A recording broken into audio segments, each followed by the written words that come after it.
Halo semua, kembali lagi di channel gua. Di video kali ini kita akan membahas segala hal tentang mobil listrik. Perkembangan mobilitas masyarakat yang tinggi dengan kendaraan konvensional menyebabkan tingginya pencemaran polusi, sehingga pemerintah melakukan berbagai cara untuk mengurangi tingkat polusi dengan penggunaan kendaraan ramah lingkungan seperti mobil listrik. Hampir tiap bulan ada saja produsen otomotif yang berlomba-lomba memamerkan produk terbaru elektrifikasi mereka.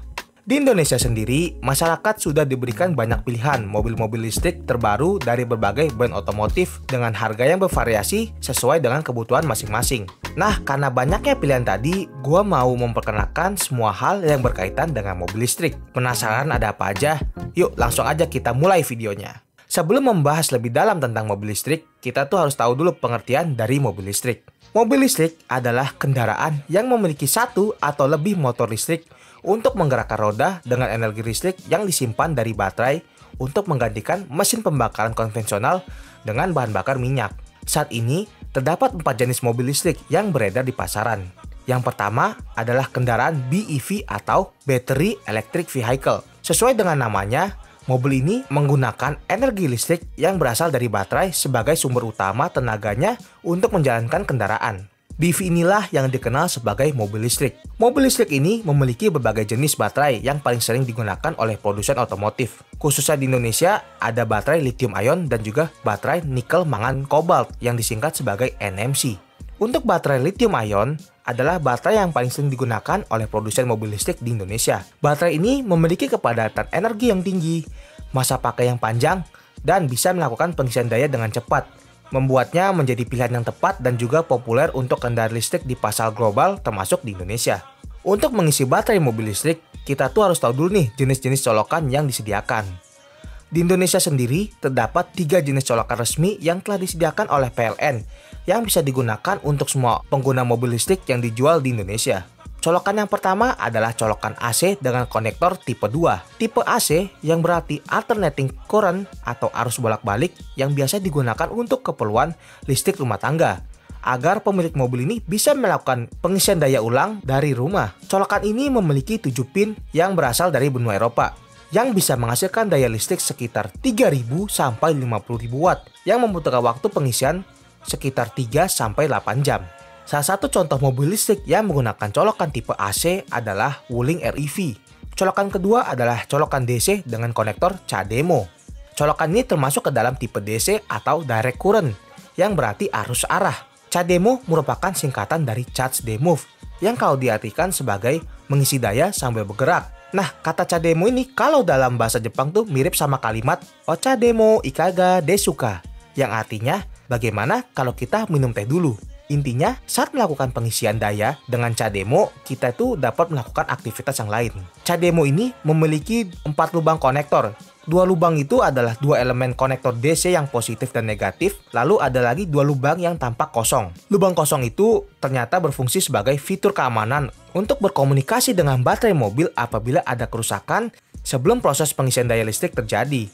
Colokan ini berasal dari negara Jepang dan juga Amerika, yang mendukung pengisian daya cepat atau ultra fast charging hingga 400.000 watt dalam waktu 30 menit hingga 2 jam, tergantung pada spesifikasi mobil listriknya.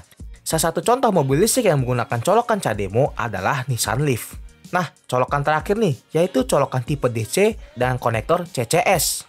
CCS yang merupakan singkatan dari Combined Charge System, yang artinya penggabungan colokan tipe AC dan juga tipe DC. Colokan ini berasal dari negara Eropa yang memiliki fungsi sama seperti colokan CHAdeMO yang sudah mendukung proses pengisian daya listrik cepat atau ultra fast charging. Colokan seperti ini akan sering kita temukan pada mobil listrik premium, seperti contoh di mobil Hyundai Ioniq 5. Sekarang setelah kita mengetahui segala jenis colokan mobil listrik, kita lanjut ke jenis mobil listrik yang kedua, yaitu mobil hybrid electric vehicle yang disingkat sebagai HEV.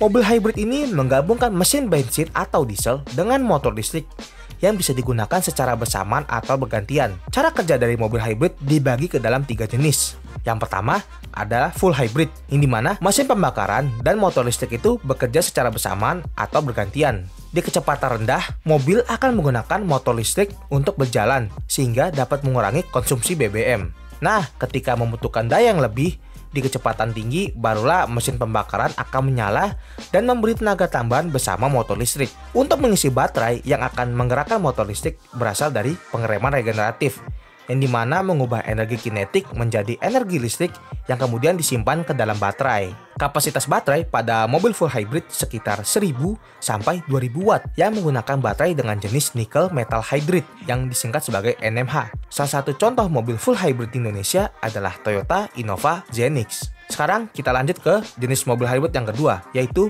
mobil mild hybrid. Cara kerja dari mobil mild hybrid hampir mirip dengan mobil full hybrid. Fungsi motor listrik pada mobil mild hybrid itu hanya sebagai pembantu akselerasi mobil di putaran bawah. Jadinya mobil mild hybrid ini tidak bisa menggerakkan secara independen dengan motor listrik saja, karena kapasitas baterai dari mobil mild hybrid sangat kecil, yang dimana berkapasitas 100 sampai 500 watt. Salah satu contoh mobil mild hybrid di Indonesia adalah Suzuki E3 dan juga XL7 hybrid. Kemudian jenis hybrid ketiga atau yang terakhir yaitu plug-in hybrid yang disingkat sebagai PHEV. Cara kerja dari mobil PHEV ini sama seperti mobil full hybrid. Tapi perbedaannya, mobil PHEV ini bisa mengisi daya listrik dari sumber eksternal seperti mobil listrik murni. Karena kapasitas baterainya lebih besar, yang dimana mobil PHEV itu memiliki kapasitas baterai sekitar 8000 sampai 50000 watt, tergantung pada jenis mobilnya. Salah satu contoh mobil PHEV di Indonesia adalah Toyota RAV4 PHEV.